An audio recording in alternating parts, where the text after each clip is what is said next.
Boa noite, boa tarde, bom dia. Estamos a concluir o mês de maio. Família. E, meus irmãos, há um tema importantíssimo à volta da família que não tocar, pelo menos tocar nesse tema, seria, para mim, uma frustração. Creio que alguns irmãos devem estar já a pensar que tema será. Meus irmãos, um dos temas que tem a ver com a família é o divórcio, a separação. E para gerir melhor o tempo, eu vou ter que ler algumas passagens, alguns trechos, porque queria aproveitar o máximo possível do pouco tempo que temos. Meus irmãos, para alguns cristãos e não cristãos, o divórcio ou a separação não é uma questão para os nossos dias. É um assunto ultrapassado. É uma não questão. Só, pensam alguns, ensinam outros, creem muitos outros, que este é um assunto só para aqueles que pararam no tempo. Nós, eu, por exemplo, paramos no tempo e que andamos noutro mundo. Estamos, enfim, fora do jogo.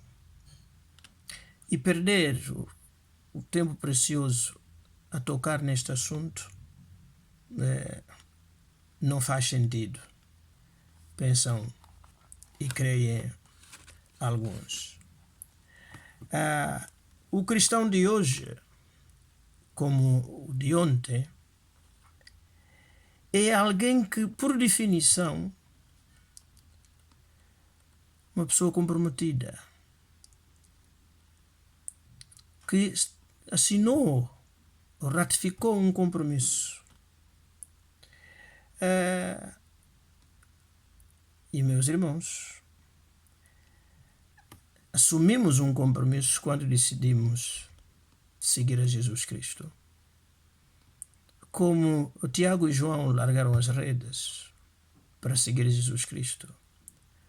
Como Levi ou Mateus largou a alfândega ou a fazenda para seguir a Jesus.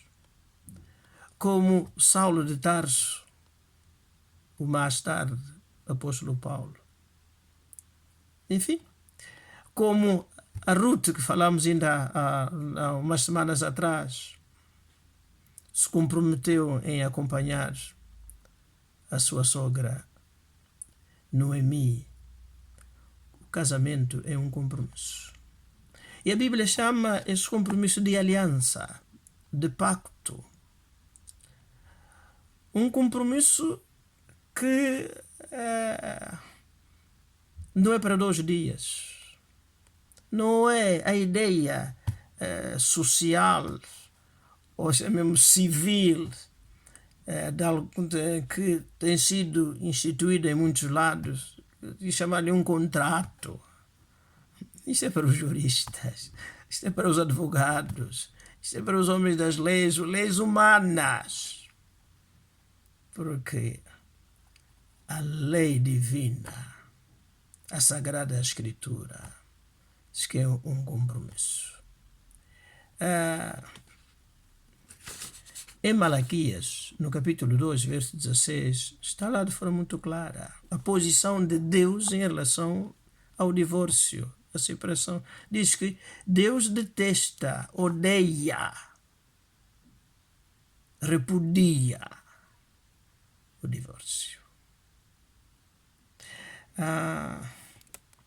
Meus irmãos, trago-vos um texto. Mateus, capítulo 19, a começar no verso 1. Então o que é que diz Mateus 19, o verso 1? Que é interessante, diz que, e aconteceu que, concluindo Jesus estes discursos, saiu da Galileia e dirigiu-se para os confins da Judeia, além do Jordão. E seguiram-no muitas pessoas e curou essas pessoas ali. Então, diz no verso 3, chegaram ao pé dele os fariseus, tentando e dizendo-lhe, é lícito, é legal ao homem repudiar sua mulher por qualquer motivo. Meus irmãos, segundo o alinhamento de Mateus, Jesus Cristo vai tratar da questão do divórcio, não por sua iniciativa, mas porque foi abordado, foi questionado, esta questão foi levantada por um grupo de religiosos, profundamente religiosos, os fariseus. E é interessante Mateus dizer que, no verso 1 deste capítulo 19, diz que essa pergunta foi posta na fase final da conclusão, quando Jesus Cristo conclui um conjunto de discursos, então que aparecem os fariseus e põem esta questão a Nosso Senhor Jesus Cristo. E para interpretarmos melhor, estarmos melhor fundamentados, uma das perguntas a pôr aqui é, mas de que discursos se trata? Que discursos foram esses? E temos que recuar para o capítulo 18. O capítulo 18, do verso 1 até o verso 14, fala do maior no reino dos céus. Isso é a disputa, meus irmãos, entre os discípulos. Qual deles seria o maior no reino dos céus? É a eterna mania das grandezas. Mesmo no conjunto dos discípulos de Jesus Cristo, discutem qual deles é que é mais importante. Não só aqui, mas então no reino, quando Jesus fosse entronizado como o Rei dos Reis, o Senhor dos Senhores, então qual deles, no conjunto dos 12, estaria mais próximo, digamos, à direita ou à esquerda, como mais tarde a mãe de João e Tiago solicitou, pediu. E meus irmãos, depois, a partir do verso 15, Jesus Cristo vai tratar, 15 do verso 18, a questão do perdão do pecado no irmão, do famoso capítulo 18 de Mateus. Como os irmãos, os cristãos, quando há desentendimento, como devem tratar esses assuntos? E depois, na sequência, a partir do verso 23, diz que conta Jesus Cristo a parábola do credor incompassivo. Isto é alguém a quem deviam e que não foi capaz de tratar com benevolência, com misericórdia, com amor, aquela pessoa que lhe devia uma ninharia. Quando este credor tinha acabado de ser perdoado, enfim, de uma fortuna. Lhe tinham perdoado uma fortuna. Aqueles fariseus, naturalmente, que sentiram o toque. É sempre assim. Nenhum de nós gosta que o pregador toque na nossa situação, no nosso problema. Como se o nosso Deus fosse alguém que, como dizia o apóstolo Paulo na carta aos Coríntios, né, que anda a dar socos no ar sem um alvo definido. É sempre bom lembrar a todo cristão, meus irmãos, que não há nenhum único texto da Bíblia, nenhum assunto que a Bíblia trate, sem pensar em mim, em ti e em si. Há sempre um alvo, né? Um alvo. Mas é como Natan, ele conta aquela história, né, a propósito da traição e do adultério com Batseba. Mas o Natan, enviado por Deus, foi ali e contou aquela história, mas tinha um destinatário. Era mesmo aquele David com quem estava a falar. E por isso ele diz, aponta o dedo e dizendo, tu és esse homem. Bem, meus irmãos, o assunto aqui é realmente o divórcio. E pronto, claro que os fariseus sentiram o toque e, enfim, não gostaram e tentaram realmente criar ali uma pergunta que pudesse fazer Jesus Cristo desviar a sua atenção para o fundamental e essencial. E perguntam-lhe se era lógico, se era legítimo, se era lícito o marido, o homem, repudiar, separar-se, com base em qualquer motivo, questão. Enfim, não temos tempo para desenvolver este assunto com conta, peso e medida, mas para os leitores regulares da Bíblia sabem de que estamos a falar. Meus irmãos, Jesus Cristo, como sempre, extraordinariamente, diz, a partir do verso 4, ele, Jesus, porém, respondendo, disse-lhes, não tendes lido. Meus irmãos, este, como todos os outros assuntos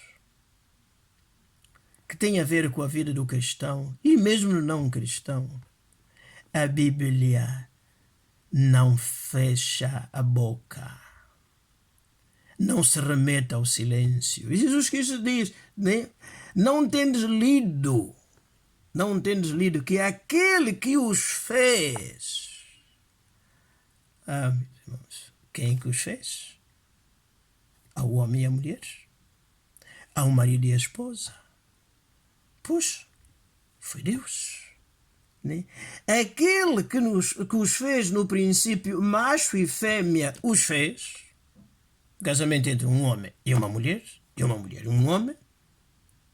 Diz, portanto, deixará o homem pai e mãe e se unirá. Mas esta palavra unirás, né? No texto original a ideia seriam, tanto depois mais à frente vai dizer que numa só carne, é que são unidos, são colados, são entrelaçados. Não são eles os dois que se colam, não são eles os dois que se unem. Segundo o texto bíblico, é alguém exterior que pega na Maria e pega no João, os junta, os une, os cola. E realmente o casamento intervém sempre, tanto não é só o noivo e a noiva. Tem que estar presente o oficial, é o oficial que os casa. Ou seja, no casamento consuetudinário de usos e costumes, como ainda hoje há em alguns povos, como já houve aqui também na nossa terra, do nosso país, que, do ponto de vista religioso, o sacerdote, o pastor, o ministro, é alguém que junta a noiva e o noivo. E então que esta ideia de unir significa colar. E, meus irmãos, lembro-me de um professor que eu tive no seminário que dava este exemplo. Ele pegava em 2 folhas de papel e então ele juntava-as com cola e deixava aquilo secar. No dia seguinte, quando voltávamos à aula, ele então entregava a um ou outros alunos para então descolar aquelas 2 folhas de papel que tinham sido colados na véspera. E todas as vezes que isso acontecia, meus irmãos, aquelas 2 folhas que se tentava separar, só rasgando-as. Então dizia ele, um divórcio é como que rasgar duas folhas, tentar separar duas folhas que foram coladas. Sempre em algum lugar se rasga.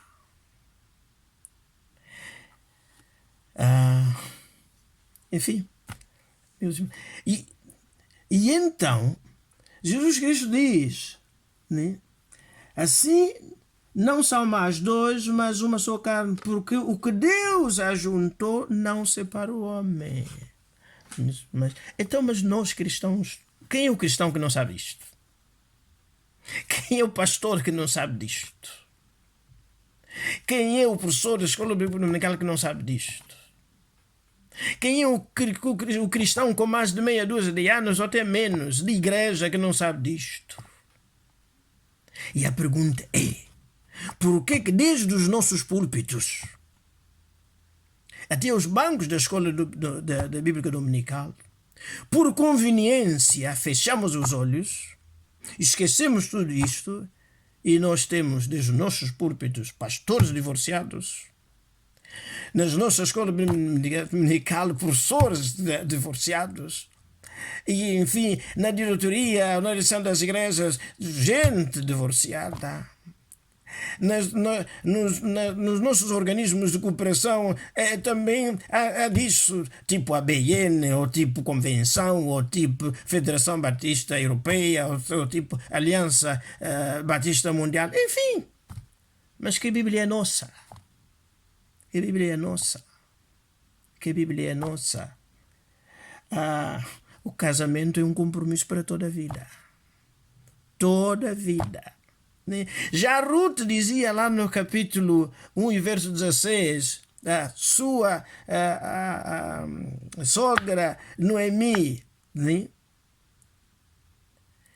Que seja Deus a separar-nos. Jesus está a dizer a mesma coisa, dizendo que o que Deus uniu não separa o homem. Mas nós arranjamos, como sempre, é normal, né? Um conjunto de motivos, desculpas e argumentos que, pasme-se, hoje o número de divórcios entre casais cristãos praticamente é igual ou superior aos não cristãos.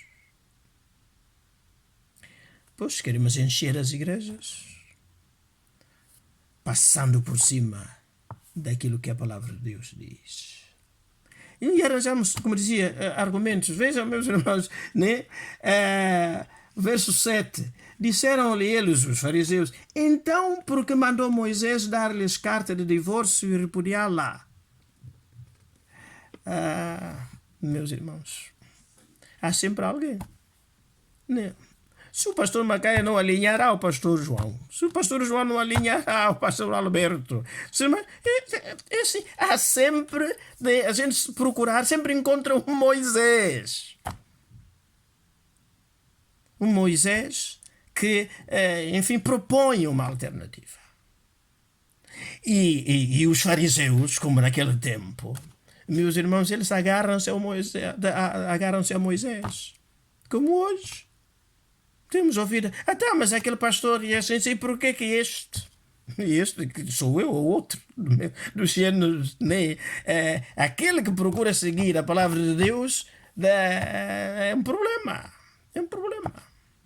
É complicado.